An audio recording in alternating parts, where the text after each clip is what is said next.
Welcome back to All Things Creepy. I'm your host, Micah James, and this week it is part 2 of the Creepypasta Iceberg chart. Much like last week, the chart will be linked in the show notes. And don't worry if you didn't listen to part 1, you don't need to know anything from last week that will carry over into this week by any means. Now, as far as tier 3 goes, if I did not read the Creepypasta or listen to it, I did not talk about it at all this week. I did talk about, I want to say like 2 or 3, maybe even 4 that I didn't read at all. But this week, I tried to stick with the ones that I've actually read and actually kept my attention, which is most of them. There's maybe 1 or 2 that I completely left out. But other than that, I'm talking about every single one of these. And last thing before we dive into tier 3 is I'm going to do my best to keep this episode as spoiler free as possible. Same thing with part 3, but I cannot guarantee that this will be spoiler free in case you guys do want to read them. But a lot of these are definitely older, so if you haven't read them yet, you have had plenty of time for it. But anyways, let's dive into tier 3 of this iceberg. So to start tier 3 off, we have chat room 99. A kid finds this chatbot CD-ROM, and he starts to chat with it only to find that it is haunted by this scary looking face. And when this kid sees the face, he ends up going crazy and is scared to close his eyes in fear that he's gonna see it. Next is God's Mouth. A couple ends up going caving or goes into a cave known as God's Mouth. They're on vacation, and the girlfriend, she doesn't want to be there, but the boyfriend does. But they go in anyways, and everything seems to be going fine until they somehow are mysteriously separated despite being next to each other the whole time. But then they soon realize exactly why it's called God's Mouth. Next is the Harbinger experiment. There's this scientist who's interested in the occult. He decides to run an experiment to invite some sort of entity into this world and uses 3 different volunteers who will be kind of like the sacrifices, I guess you could say, to this entity to enter their body. The location where it's happening is in a secluded area, and the scientist hires minimal staff. So absolutely nothing could go wrong, right? Next is the showers. Our narrator hears a story from his high school teacher. The teacher experienced some creepy things in a location that he dubs the showers. Years later, the narrator decides to locate the showers to see if the story is true. Throughout the years, it doesn't seem like he became necessarily obsessed with it. It was only until after he ran into this high school teacher at a bar. And so, as you can imagine, after he hears and gets confirmation from his teacher that it's actually true, or at least the teacher claims that it's true, this guy goes to search for the showers and does discover just how true the teacher's story is. Next is hide and seek alone. I mentioned this last week, but it's a ritual pasta and I love it. I have a special place in my heart for ritual pastas. But in this one, you learn how to play hide and seek by yourself essentially, but with a stuffed animal or doll of some sort. And it has to be stuffed because you have to replace the stuffing with rice. Like many other ritual pastas, this one invites a spirit into your home. And while I don't necessarily believe in ritual pastas, I can't tell you about this and not, at least in good faith, warn you, just in case you do decide to try this. You're inviting something into your house, into your space. So even if it's most likely not true, but even so, just be very careful about inviting shit into your house. The next one is, all caps, I hate you. This is just another creepy Mario ROM hack. And part of the reason why this description is very short is I mentioned this in my last episode. Video game ones didn't really interest me, so this one, for me, I just had a hard time getting into it. Next is called misfortune.gb. Now, this is, for me personally, this is one of the better video game creepypastas, but this video game causes bad things to happen if you lose the game.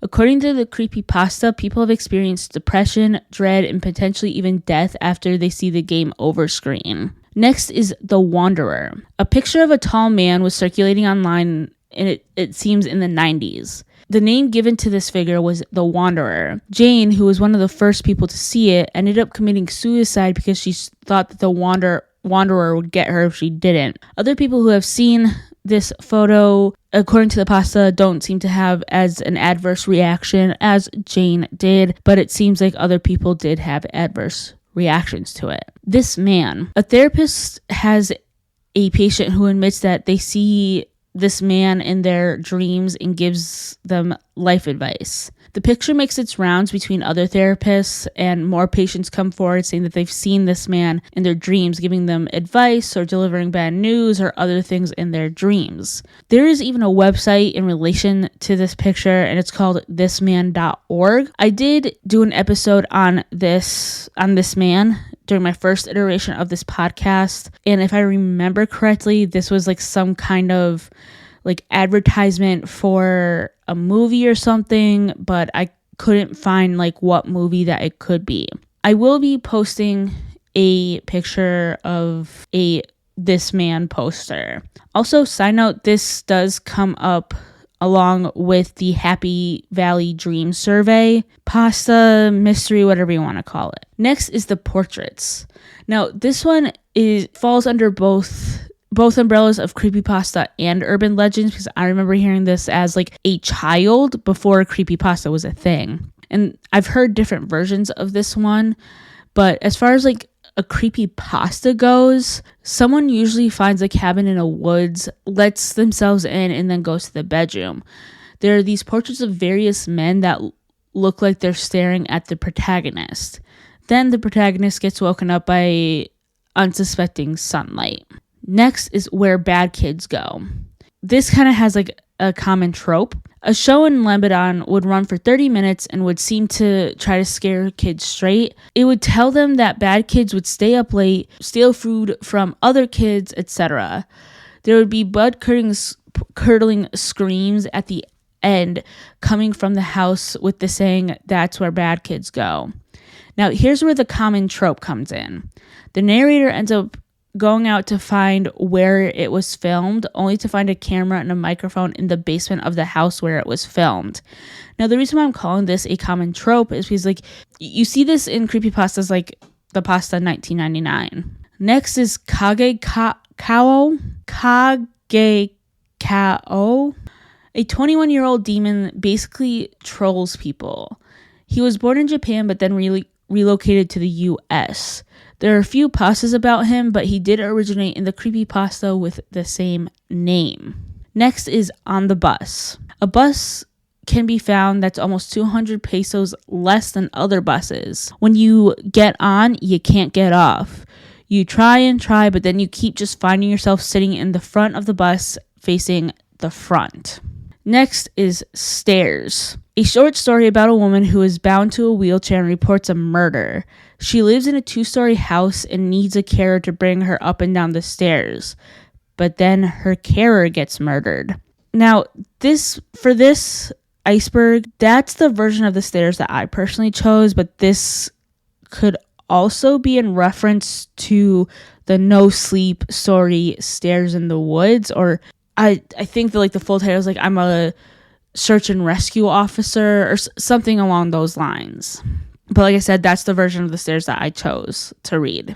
Next is Ronald McDonald House. You ever where McDonald's gets their meat? Well, this story is for you. Failed foster kids get sent to the Ronald McDonald House and are basically erased from existence to be used for McDonald's hamburgers. Rap Rat is another video game one. This is just basically about like essentially like a terrifying / cursed video game that is now kind of deemed as like lost to a certain extent. Next is Psychosis. A guy is stuck in his apartment for days with little to no communication with the outside world. It starts to take a kind of like a Body Snatchers type turn where like people that he seems to know or are supposed to trust just don't seem like themselves. Lost episodes. I couldn't necessarily find like something specific in relation to this one. So like the way I interpreted this one is just the umbrella of lost episode creepypastas. What I wrote in my notes is just basically just fan fiction about dark episodes that studios didn't want you to know about. Romanian Knowledge Experiment. Now, this one was a really good read, and I will link it down in the show notes as well. But 3 subjects enter the Hoia Forest in Romania on 3 separate nights. They have to get to this cabin by morning. The first one gets there relatively unscathed. The second is visibly shaken, and the third one never makes it. The Holders. Now, at the beginning of this episode, I said I've read or listened to all of them. That was a slight exaggeration. I did not read all of the Holder series because there are a lot of them, and it seemed much like the SCP Foundation, which I will be talking about a little bit later in this episode. The Holder series just keeps expanding. So like all I can really say about these stories is this: they must never come together. Next is Liars. Jimmy is a jokester and gets bullied for it. One day he makes a joke about MILFs and the bullies dump acid on his face. When Jimmy recovers, all he can say is liars. He catches one of the bullies, who he makes murder his friends, all of his friends except for one. Jimmy records the bully and sends it to kind of like the ringleader bully. Then Jimmy pays the ringleader a visit and kills him as well. Next is Diary of Mr. Well Done. Mr. Well Done claims that he will bring the end of the world, much like he did for the previous world. This is another one that's like a very interesting read, and I'll link it in the show notes as well. But yeah, it's interesting. That's all I can really say without giving too much away. Pale Luna. This is a creepypasta about an allegedly lost video game of the same name. It was a text adventure type game that apparently never circulated outside of the San Francisco Bay Area. Next is Normal Porn for Normal People, a strange website that gets sent to people in kind of like a chain letter style way. The videos themselves, except for one, aren't necessarily unsettling in and of themselves. What makes it unsettling is kind of the implication that people might be getting their rocks off on them. Annie96 is typing. This is one of the first creepypastas I've ever read. It's a chat between 2 friends when things take a dark turn.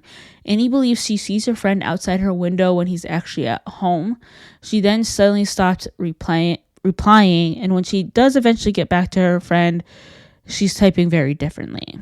Next is The Quiet Sky. Scientists were trying to make contact with alien life forms because they didn't know why the skies were so quiet, but they found something worse than that. And then this one was actually pretty unsettling. I never read it before doing this episode, and it actually was unsettling. Happy Appy. Now, I'm not gonna lie, this is one of the creepypastas that is the reason why I'm only doing tier 3 today. It is very long, but I couldn't stop myself from reading it. It's about an allegedly lost kids show that seemed to originally air on Nickelodeon. At first, it seems normal until things suddenly take a turn for the worse after a few episodes. And seems like our main protagonist gets haunted by Happy Appy, basically. Ikbar Bigglestein. So this is a name given to our narrator's little bedtime buddy. Ikbar was made by our narrator's mother out of various pieces of fabric. The creature wants to protect the protagonist, but asks to be fed. When it's not fed, it starts to let the bad things happen to the narrator. Eventually, it seems the narrator gives in and still feeds Ikbar so he can be protected. Next is Happy Sun Daycare. A now abandoned daycare stands in a town. The narrator is told by a former employee named Alice that it wasn't a bad place to work, but when children would get into trouble, they would be sent to the gray room with Mr. Smith, according to Alice. And it seems like Mr. Smith might have been a werewolf. The Pocket. A group of friends decide to go investigate an urban legend surrounding a silo and something called the Pocket. Two ended up escaping and the Pocket's clutches and ended up getting married. At least that is until a decade later, when the Pocket seems to make its return. The Pastel Man. A creature is able to be called upon to save a loved one, but the catch is, for it to save one, it has to take another. And as soon as the deal is made, it'll take someone no matter what.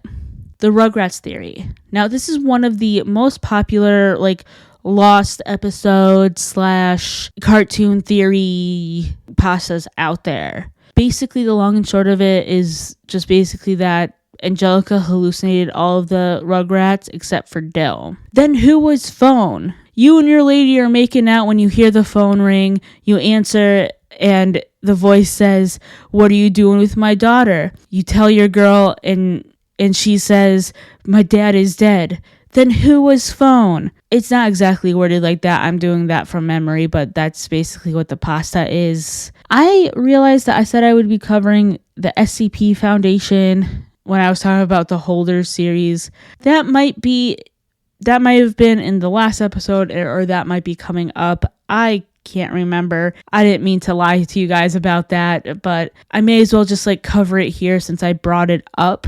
But it's just it stands for secure, contain, protect, and basically it's just various anomalies that have happened that the Foundation is trying to secure, contain, and protect. Anyways, so that's it for this week. It's kind of shorter because I only covered one tier today, but like I said, I'm going to be getting tiers 4 and 5 done. And there's between those two tiers, there's probably about 60 different creepypastas I gotta read or listen to so you'll hopefully be getting a longer episode next week. So with all of that being said, I'll see you guys next week for the final part of the Creepypasta Iceberg Chart.